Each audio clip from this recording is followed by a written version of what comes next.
Good morning. Look at this. I've still got the bees on from Friday. Good morning, everyone. How are you? How are we? Are we well? Are you well? Like, what does it mean? Like we ask each other that. Are you well? Hiya, are you well? Like, what even is well? I don't feel well this morning, by the way, you guys. Like, I'm just gonna keep it all the way real. I struggled to get up this morning. It is Monday. I want to hit it up with all of the beans. I do have good news to share this morning, which is ace. But this morning was even though I get excited about all of our guests, and I've just been speaking to the gorgeous Nishma, like in the green room, backstage. But getting out of bed this morning was a tough old slog. Who's first past post this morning? Come on, help me wake up a little bit. Help me get a little bit jiggy with it. Because I am feeling it this morning. I don't feel very well. I'm feeling a little bit tired, I guess. I was up for the majority of the night. I've had about a couple of hours sleep, so I'm functioning on not a lot of sleep. So where are we all at? Get commenting in the comments. Where are you all? Come on in. There we go. Good morning, Joanne Smith. She's here. Make sure you are commenting along. If you are watching on my personal profile, Dani Wallace, please go over to the Queen Bee Dani page here on Facebook, because if you are commenting along, I won't be able to see you. So Angela is watching from Lancashire. Good morning, Angela. How are you, my darling? So let me know where you're watching from in the UK or indeed abroad. Yes, we are a national audience. We are a global audience as well. We will represent you with the shit weather up here. We'll get straight into weather this morning. What is the weather doing where you are? Oh, you guys, it's a little bit scorchy and pressing this morning. It has been a glorious weekend weather-wise. What have you guys been up to this weekend? I took the whole weekend off. I actually took the whole weekend off. Now, I've been protecting my weekends since the beginning of lockdown, since I decided that I was definitely going to be up Monday to Friday, 8 o'clock with you guys. And with not singing, I've found that, I've been protecting my weekends, and that's been great. But the last few weeks, it's been busy, really busy. Lots of things to kind of set up foundationally, ready for the launch of Be Heard. So you want to be a speaker at the end of September. And this weekend, I was like, finished it maybe 5 o'clock on Friday. I was like, that's it. I'm off. I'm stepping out. I'm not answering any work emails. I'm not doing it. I'm just not. I'm going to spend some time with the girls. Because last week was a lot of long hours, and I have to remind myself that nobody's giving me any chufty badges for doing 14, 16 hours sat in this chair. I've got to look after myself, and look after myself is what I did.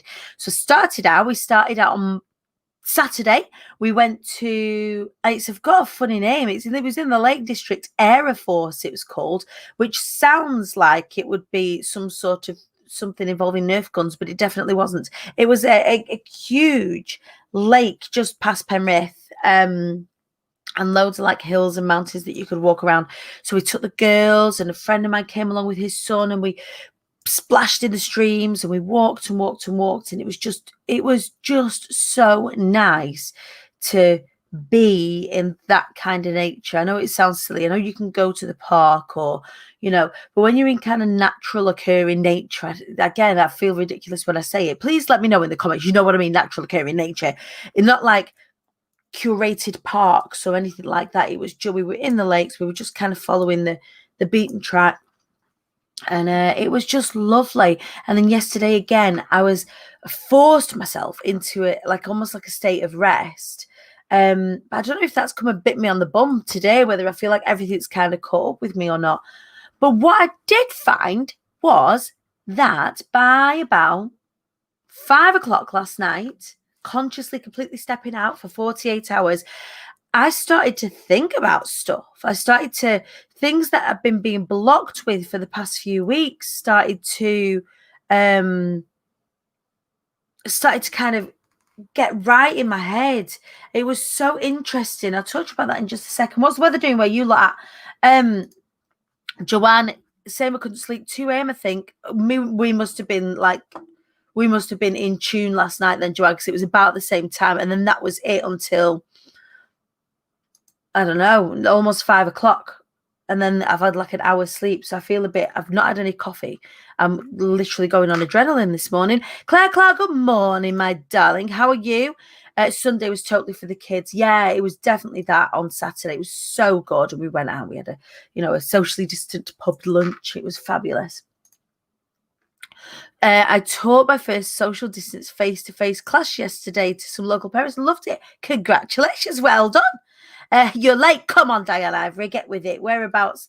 Are you watching from the UK? You guys let me know what the weather's doing. It is Scorch Show where we are here in Preston today. Proper wild outside, not fake outside. Annie, yeah, it was that. It was where we were. You come off the M6 at Penrith, and you drive a little bit further, and it's almost just like the mountains just open themselves up, and it's just beautiful, idyllic, like lake that you can see, and there's all these like mountains all around you. I say mountains, the hills, aren't they? Not proper mountains. Real nature is my church, my place of comfort, and that's what I felt like. The kids were splashing. I'm sat in the stream, and I've got my feet in the stream. I was telling my friend Deep about this last night. The kids are all having a splash and they're having fun, and I'm just sat kind of doing the mum, keeping eye, and I'm sat on this rock and my feet are in the stream, and the stream's really cold, and I've got my hand on this like mossy rock and my hand on this other rock, and the sun was like pouring through the trees, and it was just like reminding myself to just breathe in that moment. It was just so lovely. It was so lovely. After hours of search, he'd finally found a big garden pool, drove for an hour to collect it, and had the best family day. Bit hazy in Brum this morning. I don't have a hazy bee. Is it going to be Scorchio? Does that haze look like it's going to lift? And I'll pop you a sunny beat on. Claire, struggling to protect my weekends as I have so little time in the week to work as I'm home alone with the kids. Knackering. I need some nature. Yeah, it was very much about throwing them in the car and driving to where the good stuff was on Saturday. And it really did make a massive difference. By 5 o'clock yesterday, I'm like biting at the bit. I'm excited. The things that have been blocking me, so that that I'm writing my book. So my book is coming out. We have the big party, the In Real Life launch, a week after the Amazon launch. We're really, really excited about all of that. But the writing of it had really been kind of getting in my way, the structure of the paragraphs, all of this sort of stuff. And last night I just sat down and I felt compelled to write it all. Anyway, completed my whole like structure of my book last night, just from that state of relaxation, that state of kind of clearing all the mess. Looking at my diary for this week, not having as many one-to-ones booked in may help. But I've really got lots of dedicated writing time in this week, which is just, I'm so excited to get cracking. But yeah, this is my stake in the ground. The manuscript for this book is going in on the 30 days, has September, April, June, and November. Right, so it's 31 days in August. I am going to be submitting the manuscript for it on the 31st of August.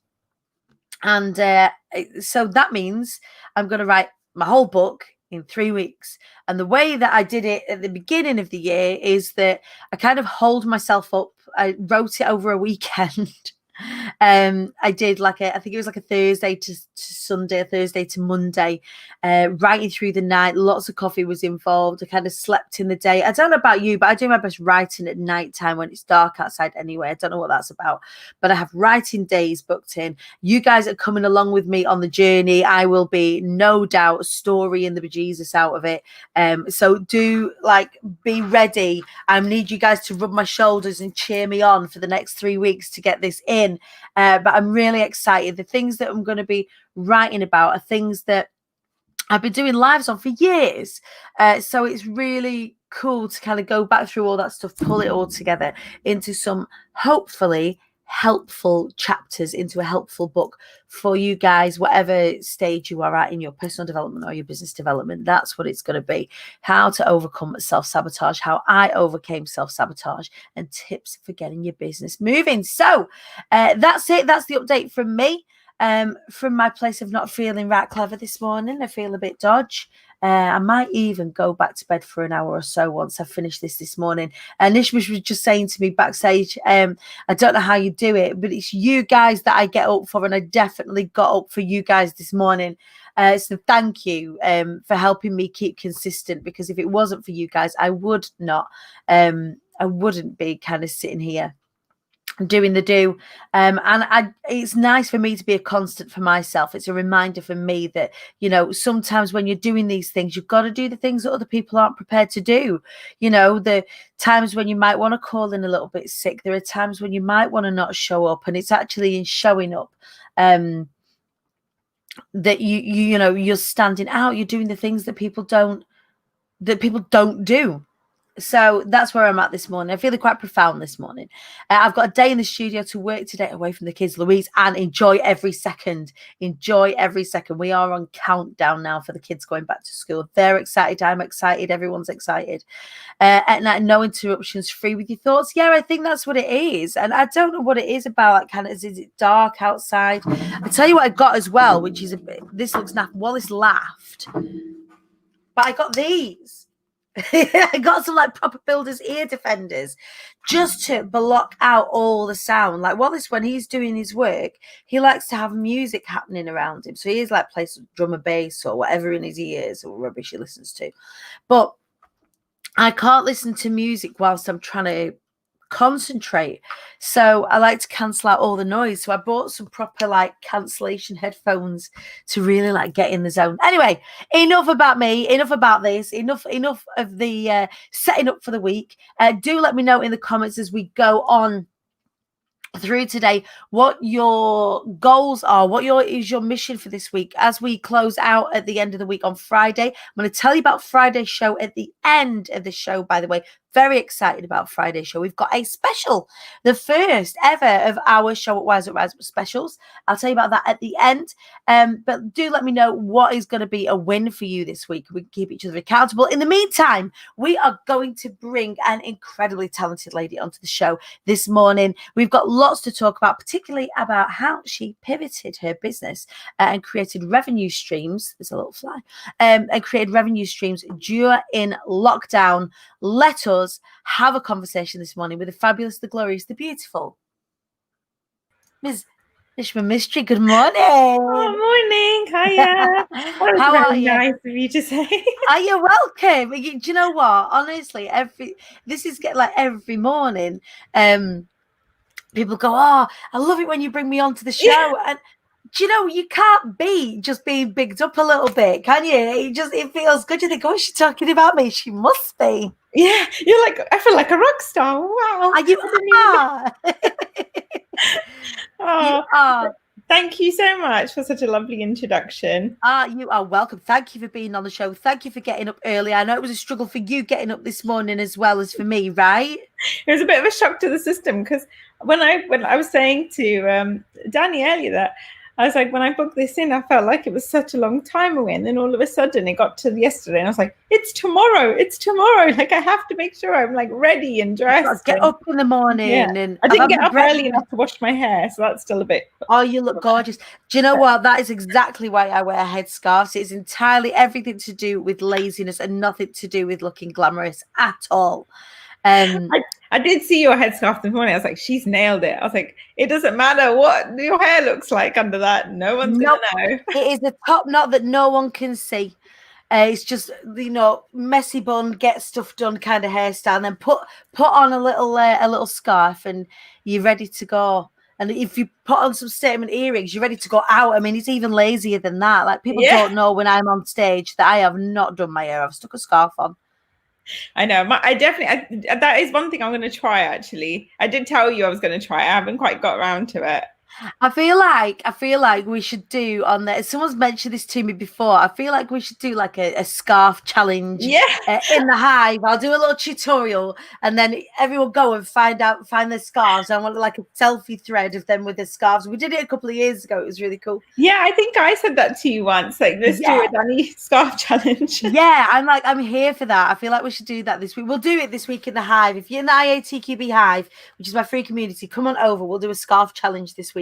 Maybe when it's not quite so hot. What's the weather doing where you are, Nishma? It's so hot. Yeah, so I'm in Hertfordshire and it's so hot and it's so stuffy. And even at night, it's so stuffy. Like, if you wake up in the middle of the night, you're like you can't breathe. No, and the girls have been sleeping in just their nappies, but I'm pretty sure they're really hot as well, because every now and then they'll get up and start like hurling themselves around the They're cot, just, trying to find a cold spot. It's a thing.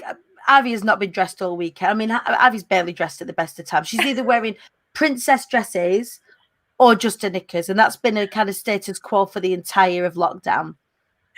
That's fine. Why not? You can do it at that age. It's not so easy at our age. But Wallace has been doing the same thing. I don't know. You just imagine everyone in Danny's house, no one's wearing clothes. That's it. No one's wearing pants. I mean, even today we're playing pants roulette. Like, I am actually, by the way. Playing pants roulette has probably been one of the highlights of lockdown for me. Spending so much time on Zoom, like, is somebody wearing pants? Are they not wearing pants? Sometimes they will own up to not wearing pants when they're on a Zoom as well. That's amazing. I'm wearing a dress. So Are you wearing a dress? Yeah. That's all right. I've still got my legs out. I got shorts. I can't show you. I feel like I've got to prove myself. I've got my shorts on. I am not matched at all this morning. Like, from the waist down, it's like pajama shorts. From here, it's nice top. This doesn't match this, but that's kind of how I'm feeling this morning. Monday. I feel like with you, I can do that. It's okay. I know I'm in safe hands too. Oh, good. I'm glad. Yeah, no judgment here. Trust me. So, Nishma, tell us about what it is that you do. Yeah. So I'll tell you kind of what my business pre-COVID-19 was. That's a bit of a standstill at the moment. So I am an owner of a company called Doves and Peacocks, and we actually design all sorts of wedding stationery, event stationery, and sort of like the big dance floors, backdrops. So anything that involves design for an event, that's what we do. So it we've done bar fascias, all sorts of things. Anyway, so when obviously COVID-19 hit, the entire wedding industry, as many know, has come to a grinding halt. Absolutely. And I think for me, my main sort of clientele with the big Asian weddings, because they obviously have larger budgets, they do have grander weddings. We have, on average, an Asian wedding has about 350 people. So people want to make an impact especially because also Asian families are so big that there's always a wedding. There's probably about 5 weddings people know are happening in that same year. Right. There's a lot of, we end up going to a lot of weddings. Parties. Say that again? There's a lot of parties. Yeah, there's a lot of parties. And a wedding spans across like 3-4 days. It's not just the weddings. So traditionally here in the UK, we would like have the day, maybe a little bit of a preamble, pre-wedding dinner, something like that beforehand. And then the day after, everyone buggers off. Yeah. It's not so in the Asian wedding industry, no. No, everyone's with you for about 5 days, and you're there from morning to evening most days. Sometimes people try and put in a little gap day but it's still, people are still over, family is still over. It's not like it's just you on your own. So it's been a bit so it's a bit of a shock to the system actually, because all of a sudden we had loads of weddings in April, as you can imagine, over Easter weekend and stuff like that, and then everything came to a grinding halt. Like, everyone's just started postponing it or cancelling and thinking like, okay, we can't actually have this wedding because lockdown has just been put in place. So the income just came to literally a grinding halt. And at that point, I knew anyway that I wanted to create different income streams. Like, I knew I wanted to expand. But the thing is, I think had the lockdown not happened, I probably wouldn't have really thought too much more about it. Because I would have just carried on, because we would have started wedding season and it would have been crazy right through to probably September, October. I was going to say October time, right? Yeah, it doesn't stop. So you don't really have time to rethink. And for me, this year was a bit of a do or die moment, because I just had my twins last February. So I've had I had a crazy 2019 because of course. No one tells you what it's like when you have children. Not really. They try, and it's only when you actually get the mum hat that you realize. Oh my God. Okay, so it takes a lot of time. Yeah, you're like, and the thing is, I remember having the NCT version of the twin version, of the NCT classes, which Tamba run, which are great to some extent. But what you learn on those makes no blinking difference when they actually arrive. It's all well and good them telling you you're going to have to change double the nappies, but actually when the reality hits, you're like, oh, right. So I've got to have 5 hands. All right, cool. Yeah, my friend, no, nothing. No. Yeah, my friend just had twins. And like mums of multiples are absolute heroes. Like I've had 3 kids, but I staggered it.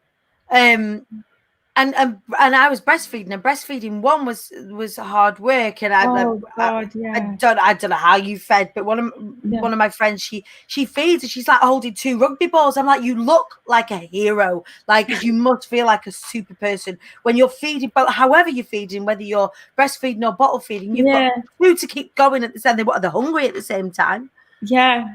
And and that's the thing. So I funny enough, I couldn't manage that because I was still working throughout. I didn't take any maternity leave. I was still working, and then I remember like the health workers kind of came over and they were like, "What are you doing to yourself? Like, it's okay. Your formula's needed if you have to. Don't worry about it."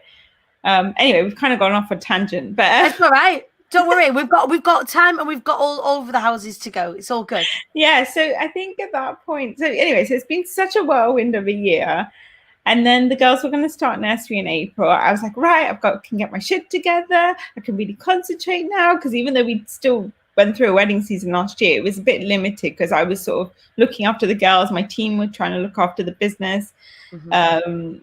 And it's just, you're never quite fully in it. Like your head's not fully in it when you're trying to obviously juggle newborns as well. So I thought, right, they're going to go to nursery in April. It's hard for your head to be in anything.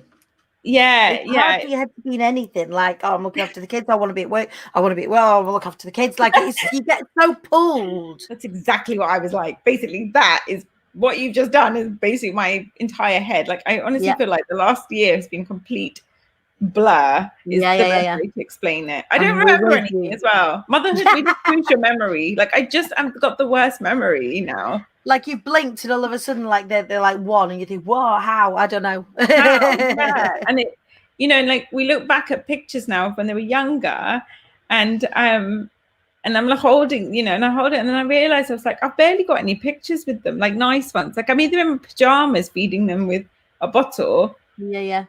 Like I have no nice pictures with my twins when they were younger because they had no time to get dressed. Like no. So kind of getting your head around becoming a mum and having this business that you love, but the business is intense. Yeah, baby. Yeah, it was intense. And then obviously I thought, right, I'm gonna have time now to really focus. And then obviously lockdown happened. And I thought, shit, they're not going to nursery. And I can't get any help. Like no one can come over to help me with them anymore. Right. So I was like, okay, right.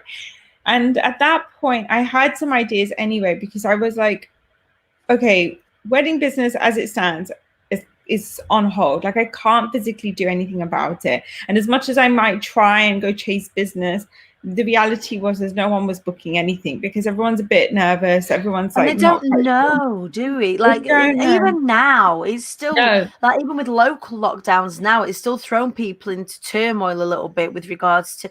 I'm looking for venues for different events that I'm doing, and they're just not forthcoming at all because they just don't want to commit just in case. It's hard. It's hard, and I think people are nervous taking deposits as well. Like. I think people are genuinely thinking, okay, I could take your order on, but what happens if it doesn't happen? And I think brides are really nervous to book anything as well, even though like as an industry, I think people are still saying, please continue booking, please, don't hold back, things are going to start picking up.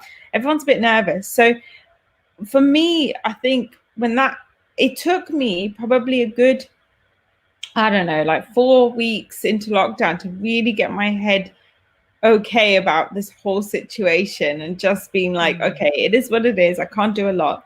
And I had this idea anyway that a lot of, because Asian weddings are such a minefield, like there's so much to them. And I myself got married and then I've got 2 sisters and a sister-in-law that got married. Like I feel like I could literally plan a wedding with my eyes shut these days. Yeah.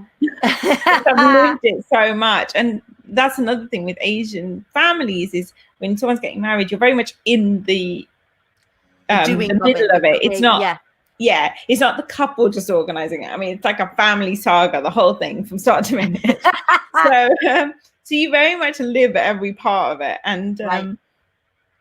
I kept thinking, oh my God, if I was a bride right now and my wedding got postponed and I didn't have a wedding planner, I would be freaking the hell out. Like I would be having a complete meltdown right now. And so at that point I thought, okay, do you know what? I really would like to create a brides group specifically for Asian brides so we can talk about the issues that Asian brides have got. And I think, because it's not just one party that is not falling to pieces, but you know what I mean, that is kind of moving out of grasp. There are so many spinning plates. I mean, in a wedding where it just takes place on one day, there's a lot of spinning plates. To spread that over 5 days with lots of different ceremonies, lots of different things to be thinking about, lots of different meals to be planned, even down to things like mendis and stuff like that. You've just got all sorts of stuff going on. So many suppliers. Absolutely. Insane. It must be. And also for a lot of them, because culturally we're not allowed to generally live with our other half until we're married. Like that's like quite a cultural thing. So I'd say about 90% of Asian girls still live at home with their parents. Right. And then they would move in. It's changing, but it's still a huge amount. Yeah. I mean, I didn't move out. I was dating and then we got married. It was only until I got married did I move out with them. And same with my sisters. So, culturally, again, it's a bit of this whole thing caused such a problem because all of a sudden all these brides thought they were going to get married, be able to live with their fiancés finally. Looking forward to living with a fiancé, excited about being together, being husband and wife, and then having that postponed till the time that they don't know. That must be really frustrating and trying for the couple. Yeah, it is. And for some of them, they didn't see them for about 13 weeks. They didn't see each other. Oh God, because you can't, can you? Like people that you're 2 households. Until government said you could bubble with another household, it just didn't. It didn't happen. So anyway, so I thought, oh my God, I just can't imagine what they're going through. So I created this group and I've called it the Asian Bride Sorority because I wanted it to have that kind of fun, kind of girly club kind of vibe to it. Yeah. And since then we've had lawyers in there to help with contracts. We've had wedding planners in there to sort of give them direction of where we are. We've even had motivational things going on, and it's been brilliant. So so that's now grown. I launched it on the 1st of May and it's going to 500 brides. Wow. Yeah, so we've about 3 months it's grown to about 500, which I didn't actually imagine. And so that's been brilliant because I've been able to use that as a platform to kind of generate a separate type of income. So for instance, we had a book your bridal day weekend where I had because during lockdown, no one could buy any of their outfits. They couldn't even go see different outfit designers. A lot of brides go to India to do their shopping or Pakistan, and they will go do their shopping there. And obviously with the current climate, no one's going anywhere. So, So just before lockdown was being lifted, I did a wedding event and there were time slots that different wedding vendors could purchase basically and come and present, show them around their showroom, talk about how they design outfits. And so that was really good. And it was like an industry first. So everyone was really hyped up about it, which was amazing. I love it. And it was a huge success. So that was brilliant because that gave me that income boost that I needed to just well, you had the same for the singing bit of my business. There is none. There is no singing happening. There are not where anyone's paying anyone. People ask me to go and sing for the stuff online and I don't want to because it doesn't sound nice, but there's the whole of my business that was a huge chunk of the time that I spent. And if it wasn't for my online community and my online business and all of the stuff that I do online, it really would have been a very different experience through lockdown. So to have built yourself that when maybe you weren't thinking about building something like that prior to lockdown shows that, maybe it's not as much baby brain as what you think. When you're solution seeking for people and you're able to move quite quickly, as you can do in the online world, you can be quite tenacious and quite nimble when you're working in a small way online, and then grow that quite quickly. It's exciting to see, and in the worlds and the circles that, I mean, particularly me and you, Nish, like within the luxury wedding lounge and Lisa Johnson's community, and there's lots of other communities that we're a part of. It's very interesting to see those who are very nimble allow themselves, and don't be scared, see a need in the market, and then create a safe and holding space for those people who have that need. Actually, everyone is helping each other in that situation. You're providing people with goods and services that they didn't know that they knew, or all of a sudden there's a need for it, and you're growing a whole new community that will no doubt morph into lots of different needs for support as time goes on, right? Yeah, and I've had some amazing feedback. Like, I've had brides that have said, like, where they've fallen out with families, and they said, this group has been my family. I've had brides that have said to actual wedding planners that are friends of mine in the industry separately, so they're not necessarily telling me all the time, but they've actually said, my God, this group has been a complete lifesaver. And to actually have people feel like this is like changed their world. Like, I had brides who were initially a bit like, oh, but I don't have Facebook, I don't use Facebook. And I said, well, unfortunately it is on Facebook, like, so it's the best platform to use for community. 100%. And they did, and they were like, it's the best decision I made, signing up to Facebook for just this group. And I'm so pleased that they feel that way. And I think from an industry point of view, from an industry supplier's point of view, it's been brilliant, because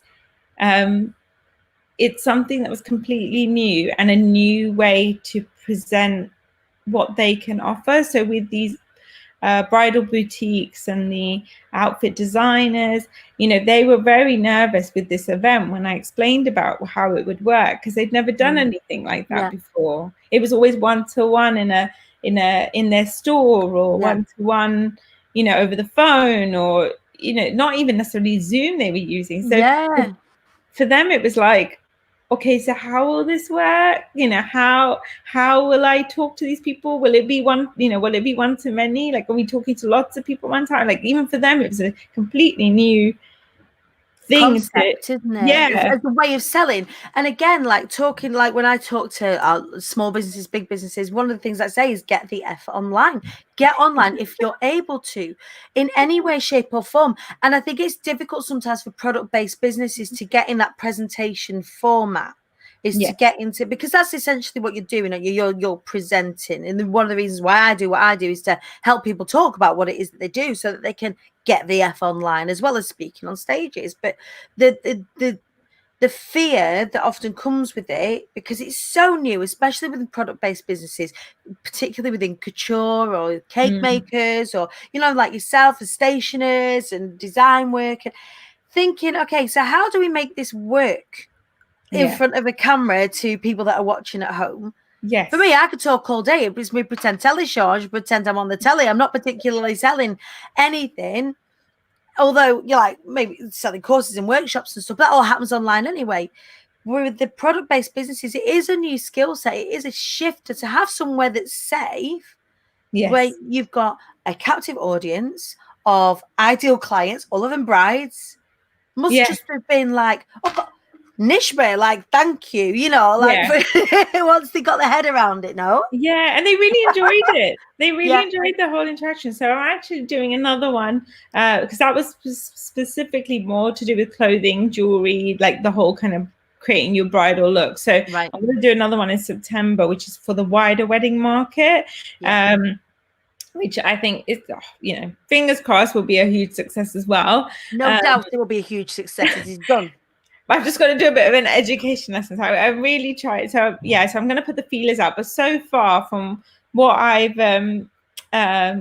sort of said to people when I mentioned it briefly, they're like, oh yeah, we're like totally up for it. Because when I did the other one, they were like, is there any slots available? We'd love to. You know, people really were messaging me wanting to get onto this event. And I had to say no at that point, because I had really limited slots over a weekend. Yeah.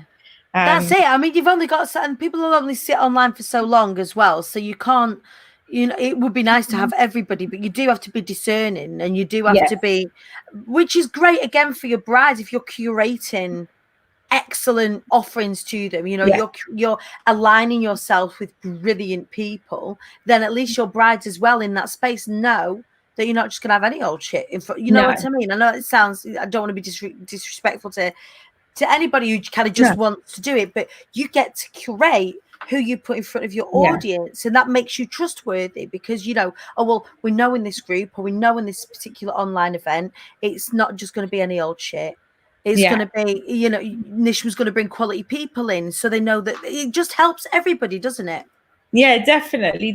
And they found it so helpful. And then the companies off the back of that, you know, managed to do so well out of it. I had one particular bridal boutique who, from the last time I spoke to her, she had 17 leads that came off the back of it that had booked proper face-to-face consultations.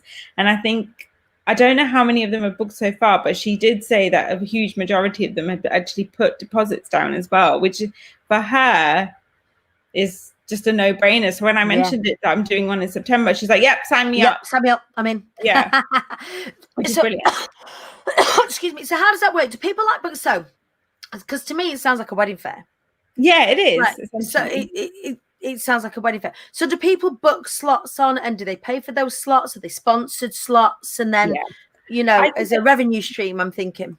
Yeah. So they get their own slot. I give a lot to them as well as suppliers, so they're not just left on their own to work out what they're supposed to do in that slot. So every supplier that gets involved, they get like, so a bit like how our screen is all branded at the moment, they get their own brand, so it's like their own TV show for that time slot. They also get an email that goes out to my mailing list, which is specifically for their brand, and we talk about any offers they might have.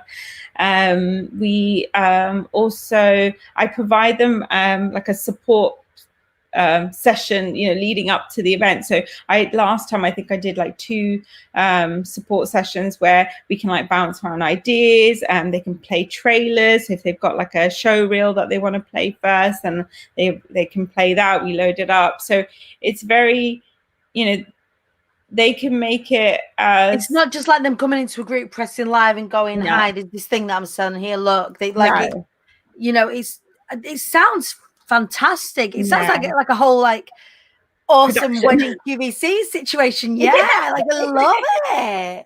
I know. I'm trying to actually find a platform. I'm really hoping StreamYard like adds a few features or something by the time we get to it. But I really want something where we can do like live voting, you know, and just make it a lot more fun for people.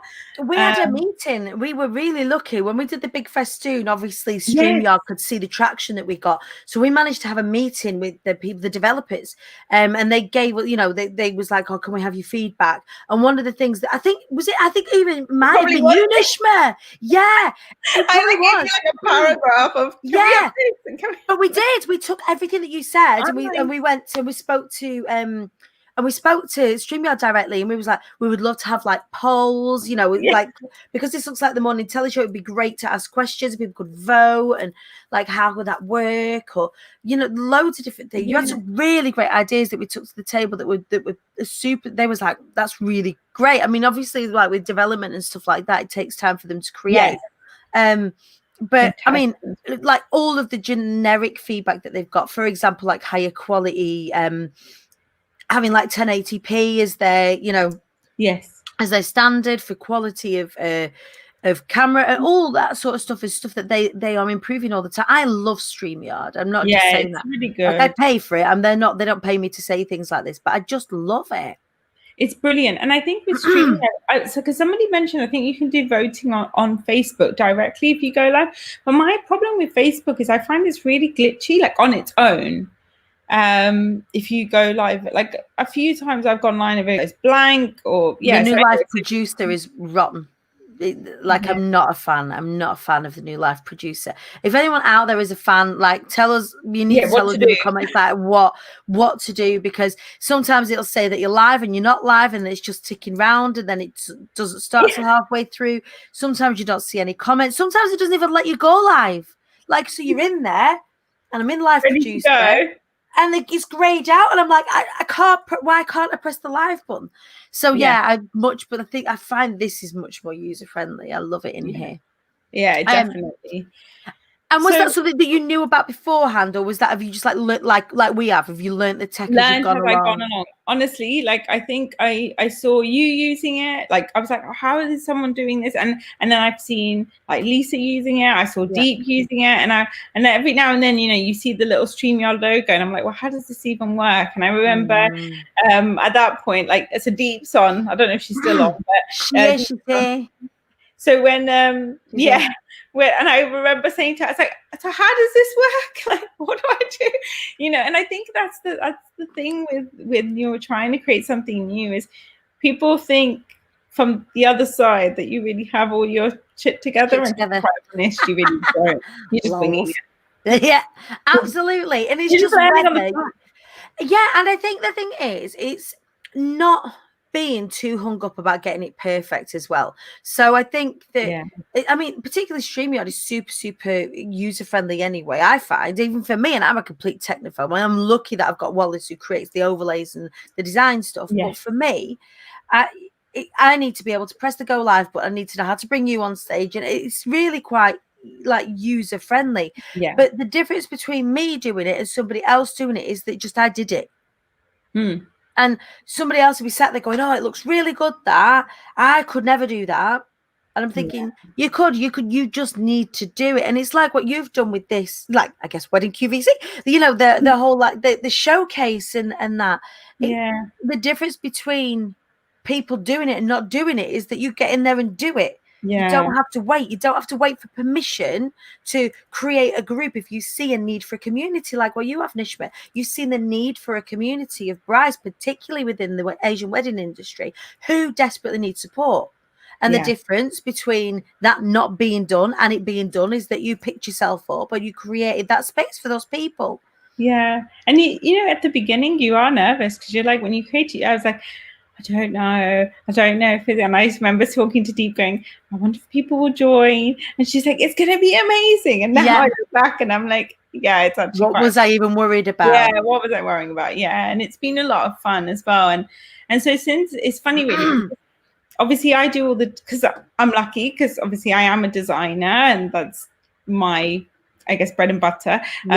And so I can do all of this, the design work and the graphics, but even like things like sales pages and stuff, not the actual sales page, but like funnels and learning how to do sort of the Divi web pages and stuff. Like I've slowly learned how to do that, and that's been purely through encouragement from like Kerry Morse, who is also Kerry's. I saw Kerry on this morning. Kerry's about. We see you, Kerry. Kerry helps me with a lot of my backstage technical stuff as well. Yeah, it's amazing, and like I think with that, like just having different people in my life that you can tap into to either get help, the paid help, if you see what I mean, like just pay someone to help you get it done, or just to get that advice. There's even those little nuggets. Like I remember, you know, having a bit of a meltdown and sort of saying to Kerry, look, I really need X, Y, and Z, but you know, things do stack up and you can't necessarily pay someone to do everything all the time. No. And she was brilliant, because I was like, oh, okay, like there is ways I could do this myself, you know, and she has like the assets that I could have looked at. So you sort of have soon learned that, you know, you can do things yourself. You just have to kind of hello. And Naked Ivy. Good morning. Say good morning to everybody. Good morning. Good morning. Go and get in bed. I have this. She's got an egg. I don't know what that egg is. And it's all right. It's a surprise. Right, go on, we're talking. I'll see you in a minute. Bang on time. She's been sleeping in for the past couple of weeks. She's like getting later and later and later. Go wake Daddy up. I woke her up early yesterday. We went out walking. The day before. Anyway, so we were talking about the tech and getting somebody in as well for lots of things. I think that was the biggest revelation for me, particularly within my business as well, that it's scary getting somebody in, but also massively freeing. Yeah, because you kind of go, oh God, I've got to invest in in getting some help, or it's an expenditure right now, but the expenditure right now actually pays off. Yeah, it gives you an It really opportunity does. to earn more on the other side of it. And I think there are lots of people within business, particularly people just starting out, that that don't allow themselves the foresight involved with investing, that they see the initial parting with the money and they don't see the investment, that actually that money's going to grow, because you're going to build yourself more time to think about things like sales, and you're not tying yourself up with stuff that somebody is already an expert in. And it's a leap. And you can ease yourself in different ways, can't you? So there are like memberships out there, and there are all sorts of things out there that you can kind of lean into with investment, but getting someone into revelation.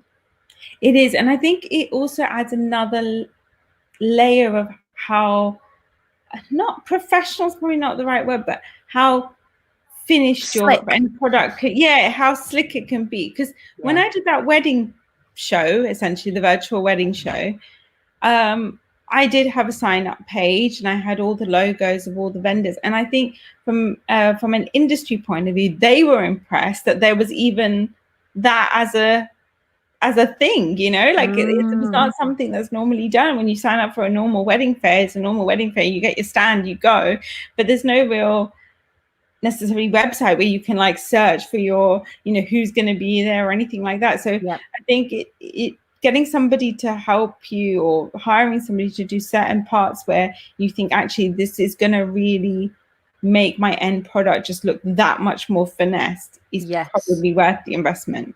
Yeah, absolutely. Because it pays off in the end, I think. Because so now, go on, sorry, because now no, because I was just going to say, because now for the next one, the people I've already worked with have like an expectation. They know that it's going to be done professionally and it's all going to look very slick, whatever they get involved in with me. Yeah, exactly.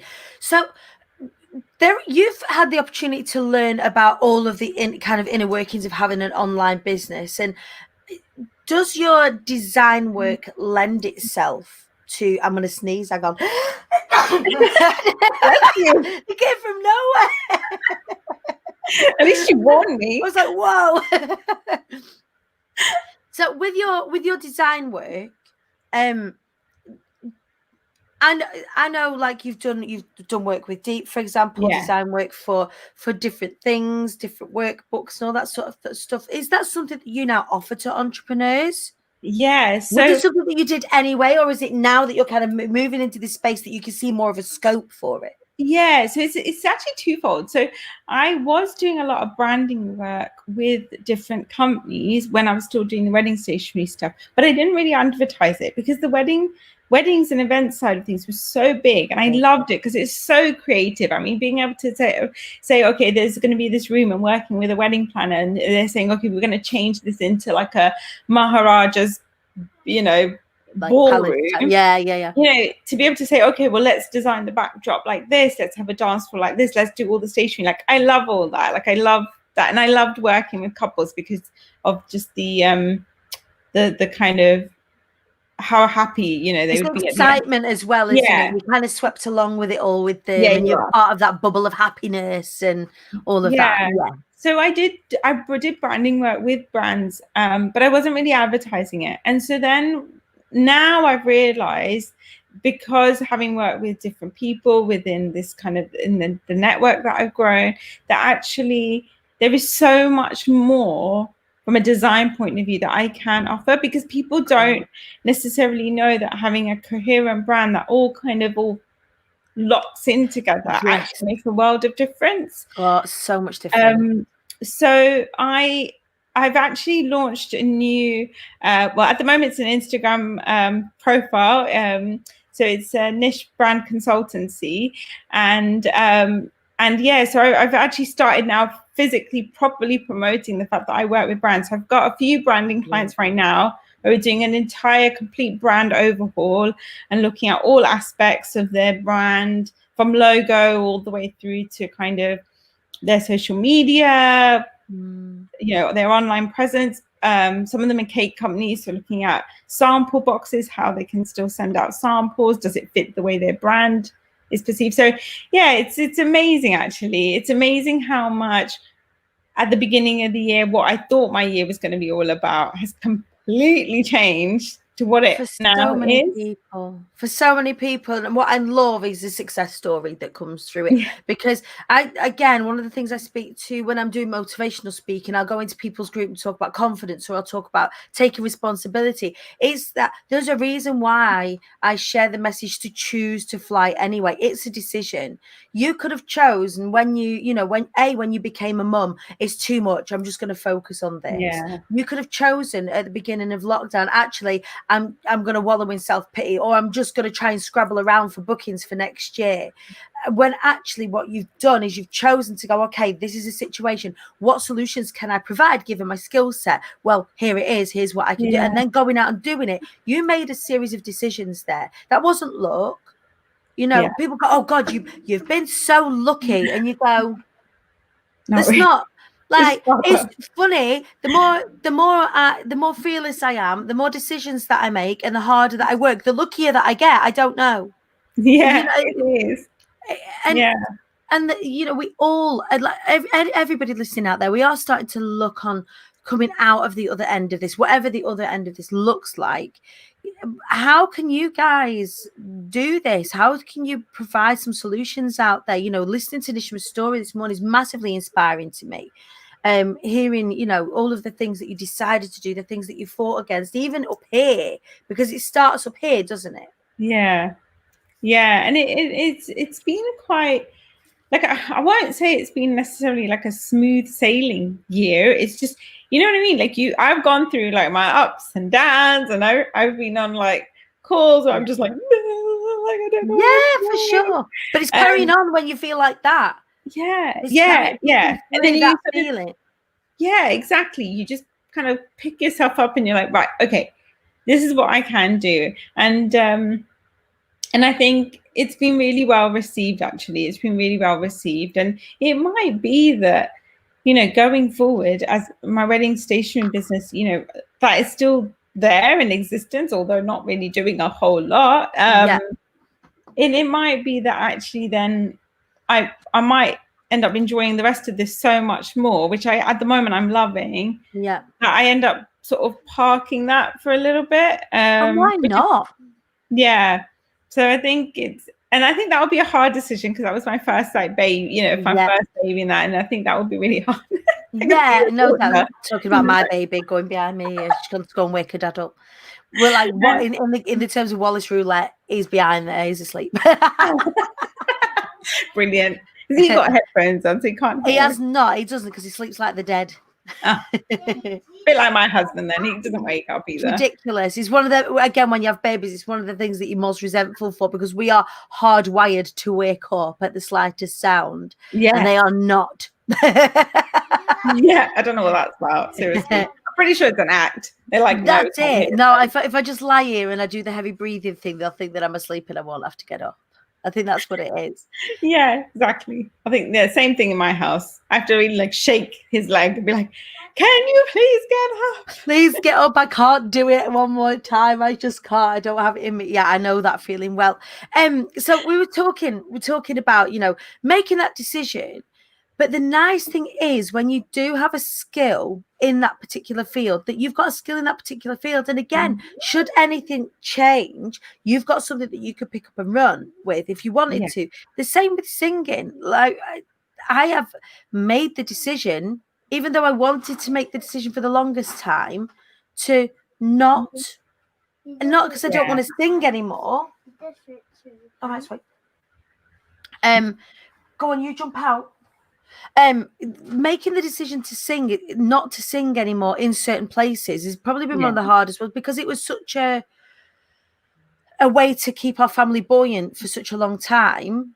Yeah. And stepping away from it makes me feel sad. But in the same instance, as freed up, I would have been able to do what I did with the family this weekend had I not been able to step away in that way. So not just doing one thing is really, really helpful for your bandwidth, for your relationships. You could pick one thing up and run with that, or pick another thing up and run with that, as long as you commit to it. So, you might find that you'll put it down, but there'll be something that comes along where you're like, I'll do it for this one. Yeah, I'll just dabble in it, maybe Toe in. a little bit. Yeah, absolutely. But it's amazing how lockdown, I know it's been really tough for some people, and I do think it's amazing though how our world has changed. I find for me, like I keep reflecting about on this year and thinking, God, like this is surreal. It's like a movie, like what's happened this year. Like you could never, in the foggiest, you never imagine that we would be in the situation we are. We ask ourselves the question, where will you be in 5 years' time? 5 years ago, not one person on this planet would have envisaged themselves where they are right now in 5 years' time. No. And it's been such a life-changing year for so many, I think. Because it's been a bit of a, I mean, I still find it baffling, like how a whole country had to go into complete shutdown. Like, you only see these things in a movie. On movies, yeah. And it's interesting to see how it'll all continue unfolding. But as long as we do all these things that we've been talking about this morning, keeping nimble, keeping looking for solutions, providing safe spaces for people, for both, for you, for not just for the brides, but for the businesses too, allowing them platforms, helping them have platforms of, what's the word? Like audiences, I guess, the perfect audiences. We'll help each other keep the economy going, and it's only by doing that we avoid things like crazy recessions and stuff. It isn't just about the jobs; it's about the entrepreneurs, and I think the entrepreneurs are going to be the savior of this particular period of time. I really do. Yeah, it's true. From an economy point of view. Yeah, definitely. And I think even with what I've also noticed is sometimes when you are in your own head, you also can't sometimes see what you're so good at, and you don't, because naturally we don't big ourselves up. How very dare we? We mustn't. Yeah, no, exactly. But very much so. And I'm very much like that as well myself. And, and I think having a network and being able to talk to different people has made such a difference as well in pushing me into these avenues. Like I wouldn't necessarily have maybe done it completely by myself if somebody else wasn't there, like cheerleading me on to sort of say, no, you are amazing at doing this, or yes, this is going to be brilliant. Because sometimes just having that one other person to just give you that, I guess, that it's almost like permission, I guess. I talk about it as borrowing belief. If you're not feeling it 100% for yourself, and someone around you is going, actually, yeah, you've got this. You can borrow that belief for a time, and until you kind of lean into it yourself. Exactly. And I think that really helps. So I think if anyone's even dabbling with an idea, if anyone's watching and they're kind of thinking, oh, should I not? I definitely highly recommend just finding somebody in your network that you can speak to, whether it's in a community online or whether it's, a friend or whoever, and just talk to them about it, because you'd be surprised how much can kind of unfold from that. And from that, and again, from the tiniest acorns sort of thing. And there's some incredible online communities out there. I mean, particularly in the wedding and eventing industry, there's the Luxury Wedding Lounge. For wider businesses, there's, the IATQB community is a great place to start. People within the IATQB community have their own communities. Lots of different people, so you can find communities within communities, and it is with that you get to do all of that fabulous stuff, like showing up, wising up, and rising up, linking arms, and helping lift each other up. I'm very, very, very, very, very excited for all of the things that are coming your way, Nishma. Thank you. You can kind of see it with the way that you're thinking and with the way that things are going. So I'm super excited to follow your journey. And be a small part of it, cheering you on from the sidelines. But thank you. We've run out of time this morning. No. Could you do me a favor? Any links that you want to share, would you pop them into the comments on here? And then anybody who's been watching along this morning will be able to come and find you and hang out with you and find out more about you. Bless. Thank you so much for having me, Dani. I really appreciate it. It's been lovely chatting to you. Oh, So I'm glad. I hope we've eased you into your week. yes. You've certainly inspired me going on into this Aw. week. So Nishma Mystery, everybody, that was our fabulous guest for Monday. What's this about you lot? Where have you all been this morning? I didn't get any weather off you. If you were watching along on the Danny Wallace page on my personal profile and you gave me some weather, my apologies. I don't see any of the comments and I don't know why. Here on StreamYard, it's very, very strange. But thank you to everybody that has joined us this morning. It's a pleasure as ever. I'm here Monday to Friday, 8 a.m. With incredible and fabulous and fantastic. Oh, look, now we've got the weather, Dee. Thank you. London's hot. We're scorching over there in London below the Watford Gap there. But yeah, we are here Monday to Friday, 8 a.m. every single week. Tomorrow we've got Laura Smythe's going to be joining us. Then we've got Kate Davis on Wednesday. On Thursday, the glorious Katie Webster is going to be joining us. Then on Friday, we have got a Showing Up special. So a Showing Up special where I'm going to be interviewing 5 people who have been nominated by you guys in the wider community, who have been leading lights, people that have been showing up consistently all the way through lockdown. I want to share and celebrate those people with you in light of our 100th episode, which was this Friday just gone. So what else do I need to share with you? I need to share with you that the wait list to be heard so you want to be a speaker is now open. If you do want to get hold of a link to the waitlist, please just put waitlist in the comments and we will make sure we get the get the link to you. You can get yourself signed up, ready, waiting for our doors opening at the end of September. That is when we go again for Be Heard So You Want to Be a Speaker, which is my online amazing speaker course, and this is for beginners all the way through to practice professionals. Super exciting stuff happening in the world of the Queen Bee. I'm going to be writing my book this week. I will keep you posted with regards to my process and progress. You can hear him snoring behind. I'm going to go and punch him in the ribs and see if he will wake up.